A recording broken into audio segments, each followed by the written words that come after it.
श्री स्वामी समर्थ. स्वागत आहे तुमचं माझ्या यूट्यूब चॅनलवर. आपल्या स्वामी भक्तांसाठी एक आनंदाची गोष्ट, तो म्हणजे जो राम जन्म उत्सव. यावर्षी जी रामनवमी आलेली आहे ना, ती गुरुवारी आलेली आहे आणि उद्या गुरुवार आहे 26 मार्च. या दिवशी रामनवमी आलेली आहे आणि वार गुरुवार आलेला आहे. तसं पाहायला गेलं तर आपल्या सर्व स्वामी भक्तांसाठी गुरुवार हा दिवस खूप स्वामीमय आणि भक्तिमय असतो.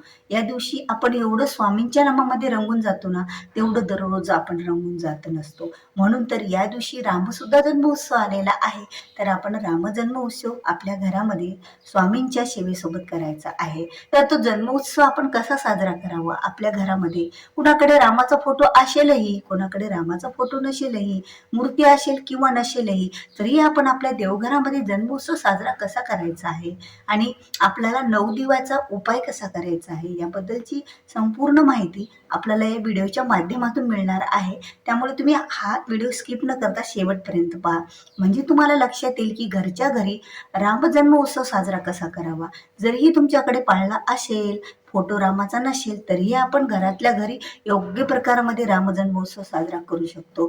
त्या असं वाटतं ना आपल्याला की आता आपल्याकडे रामाचा फोटो नाहीये, काही हरकत नाही. आता राम हे श्री विष्णूंचाच अवतार श्रीरामाने घेतलेला आहे.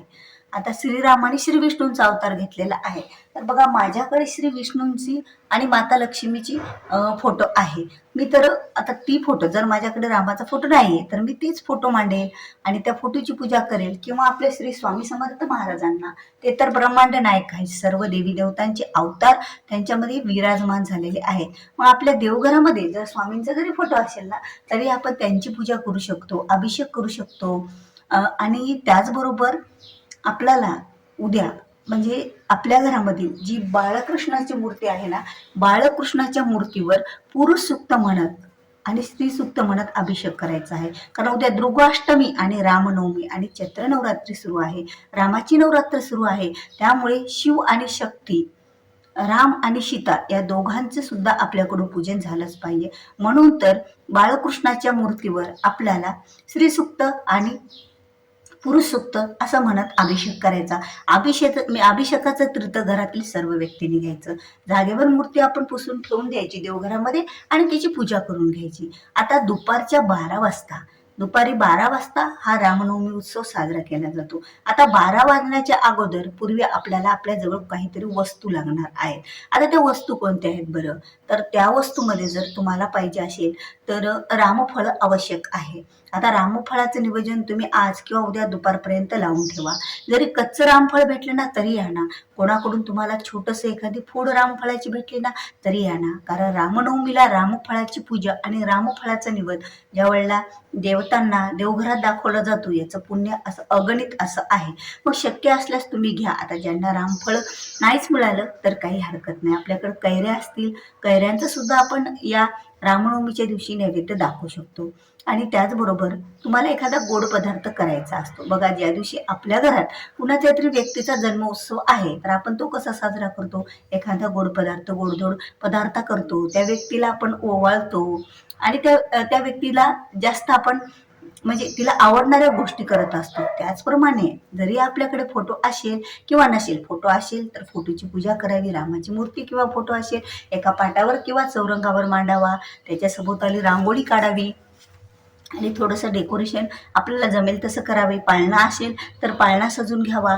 आता पाळण्यामध्ये कृष्णाला टाकलं किंवा रामाची मूर्ती किंवा फोटो ठेवला तरीही चालेल. आणि त्यानंतर तुम्हाला पूजेच्या ठिकाणी दिवा लावून घ्या, अगरबत्ती लावून घ्या, एक लाल वस्त्र अंथरा, त्यावर अगोदर गणपती बाप्पाची देवघरातल्या पूजा करा किंवा गणपती म्हणून एक सुपारी मांडा तांदळावर, त्याची पूजा करा. त्यानंतर रामाच्या फोटोची पूजा करा अगदी सोप्या पद्धतीमध्ये. आणि त्यानंतर आपण जसं पंचोपचार देवांची पूजा करतो, जसं की आता देवांना स्नान घातला, अभिषेक झाला, त्यांना जागेवर ठेवलं. आता रामाचा फोटो आहे तर अभिषेक कसा घालावा? तर तुम्ही थोडंसं फुलाद्वारे पाणी फोटोवर शिंपडायचं. असं थोडंसं, आता हे पाणी आहे, हे फुलांनी घ्यायचं, असं थोडंसं फुलांनी पाणी घ्यायचं आणि थोडं थोडं आपल्याला हे म्हणत म्हणत असं थोडं थोडं त्यांच्या पायावर, चरणावर फोटोच्या टाकत राहायचं. या प्रकारे सुद्धा तुम्ही तुमच्या देवघरामध्ये किंवा रामाच्या याला सुद्धा, श्रीरामांच्या फोटोला सुद्धा अभिषेक घालू शकता. आता अभिषेक झाल्याच्या नंतर आणि ते तिथे समोर जर तुम्ही फोटोच्या समोर एखादं वाटी किंवा एखादं प्लेट ठेवा आणि त्या फोटोवर शिंपडणारं पाणी बरोबर त्यामध्ये पडतं आणि त्यावेळेला ते तीर्थ आपल्याला पण घेता येतं. आणि ते तीर्थ आपल्या घरातील सर्व व्यक्तींनी घ्यावं, आवर्जून लहान मुलांना सुद्धा द्यावं. कारण स्त्रीसुक्त आणि पुरुषसुक्ताचं ज्या वेळेला तीर्थ होतं ना, त्यावेळेला आपल्याला देवी देवतांचा आशीर्वाद प्राप्त होत असतो. एवढं झाल्याच्या नंतर रामाच्या फोटोला तुम्ही हळदी कुंकू, अक्षता, अष्टगंध लावले, एखादं फुलं अर्पण केलं, हार अर्पण केला आणि आवर्जून त्यांना तुम्ही उद्या म्हटलं तर श्रीरामांना, श्री विष्णूंना आवडणारं फुल म्हणजे पांढरं फुल एक का होईना अर्पण करायचं. आता त्यानंतर तुम्हाला रामफळाचं नैवेद्य असेल हरकत नाही, नसेल तर तुम्ही गोडधोडाचा एखादा नैवेद्य दाखवा, खडीसाखरेचा नैवेद्य समोर ठेवा. जसं देवांना स्नान घालतो, कपडे घालतो, त्यानंतर त्यांना गंध लावतो, त्यानंतर त्यांच्यासमोर फुलं अर्पण करतो, तसंच करायचं. नंतर अगरबत्तीने देवाला ओवाळून घ्यायचं, नंतर दिव्याने ओवाळून घ्यायचं आणि त्यानंतर चौकोनी मंडल काढून, जे आपण चौकोनी मंडल असं भरीव चौकोन काढतो त्यावर तुम्ही आणलेला जे जे प्रसाद, पेढे असो काहीही असो, पूर्ण प्रसाद त्यांच्या समोर ठेवायचा आणि ओम तस्स पितृवरेण्यम भर्गो देवशी धीमहि धियो यो न प्रचोदयात् असं म्हणायचं आणि तो नैवेद्य खाऊ घालायचा. आणि देवांना खाऊ घालताना आता हे आपला नैवेद्य आहे इथे, ओम प्राणाय स्वा, अपनाय स्वा, व्यानाय स्वा, उदानाय स्वा, समानाय स्वा असं म्हणायचं आणि डबल एकदा पाणी फिरून घ्यायचं. अशा प्रकारे आपल्याला आपल्या देवघरामध्येच म्हणजे जे काही तुम्ही पूजा मांडलेली असेल तिथे तुम्ही नैवेद्य दाखवून घ्या. आता नैवेद्य झाला, त्यानंतर काय करायचं आहे? त्यानंतर आवर्जून बघा, नैवेद्यात तुम्ही एखादी वस्तू कमी ठेवा, एखादा पदार्थ कमी ठेवा, पूजेत एखादा तुमची वस्तू कमी असू द्या, पण तुम्ही ज्या वेळेला रामरक्षा स्तोत्र घरामध्ये आवर्जून वाचन करा.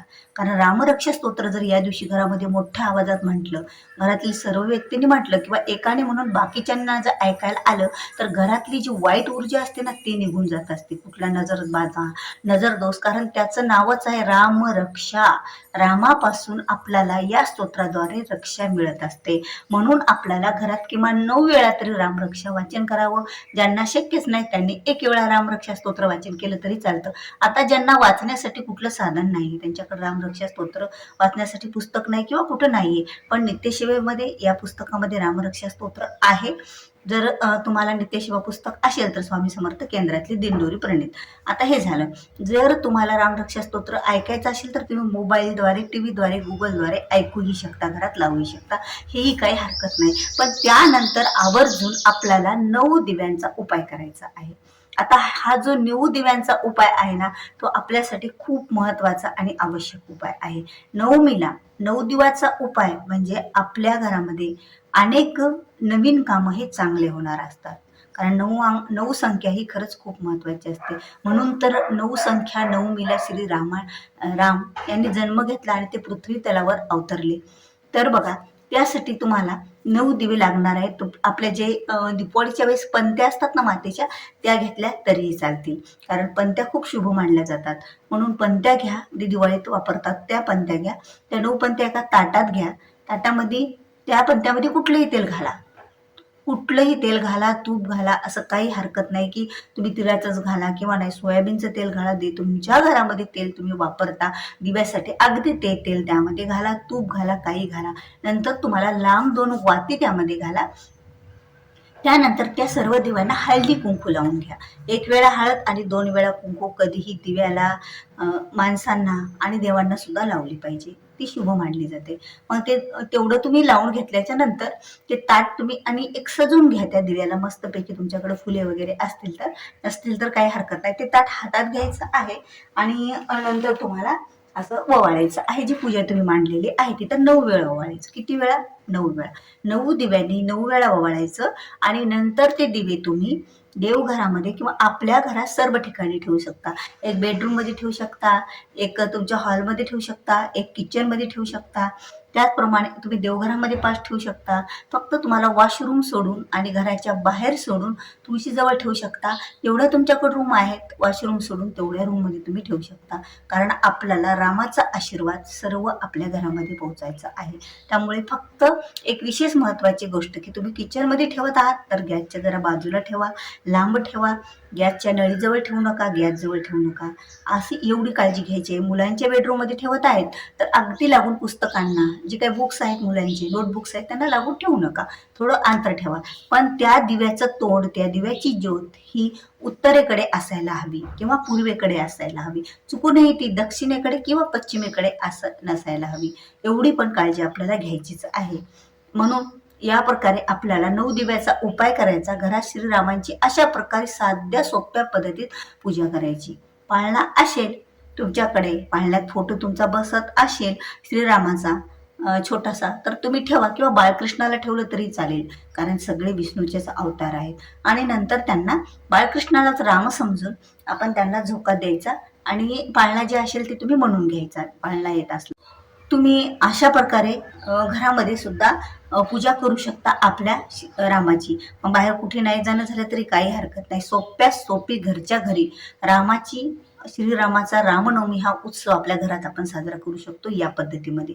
आणि जो प्रसाद समोर ठेवलेला आहे, जो नैवेद्य घरासमोर जो गोडधोड ठेवलेला आहे, तो घरातील सर्व व्यक्तींनी घ्यायचा आहे, लहानापासून मोठ्यापर्यंत. कारण त्यामध्ये ज्या वेळेला आपण नैवेद्याचं ताट देवासमोर ठेवतो, त्यांना नैवेद्य दाखवतो, त्यावेळेला देवांचे आशीर्वाद त्यामध्ये उतरत असतात. म्हणून तर आपल्या घरातील व्यक्ती नसतो नैवेद्य खायचा असतो, इतर कुणालाही द्यायचा नसतो. तो प्रसाद सुद्धा आपल्या घरातील सर्व व्यक्तींनी खावा. आणि ज्या वेळेला तुम्ही रामनवमी, आता रामनवमीच्या दिवशी तुम्ही रामरक्षा स्तोत्र त्यावेळेला वाचन झालं ठीक आहे, 1 वेळा वाचा. दिवसभरातून संध्याकाळी तुम्ही 12 वाजेपर्यंत केव्हाही 9 वेळा रामरक्षा स्तोत्र तुमच्या घरात वाचू शकता. असं नाही की तुम्ही एकाच वेळी बसून रामरक्षा स्तोत्र 9 वेळा वाचा म्हणून.